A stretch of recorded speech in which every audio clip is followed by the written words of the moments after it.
Извънреден брифинг на столичната полиция заради така наречените локали. Това са групите, които нападат хора в централната част на града. От началото на годината до момента има 28 идентични случая. Здравейте, намираме се в градинката на Народния театър. Именно тук в ранните часове на 6 май е регистриран последният случай на безпричинна агресия. По данни на СДВР, когато се разминават две групи младежи, момче от едната група вади нож и напада момче от другата компания.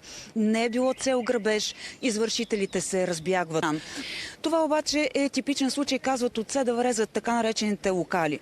Това са младежи, добре облечени, с явно заможни родители, които проявяват безпричинна агресия, за да покажат, че го могат, а не защото имат някаква конкретна цел, например грабеж. Обичайните места за действие, казват разследващите, са тук градинката пред Народния театър, градинката Кристал, както и фонтаните на СДВР.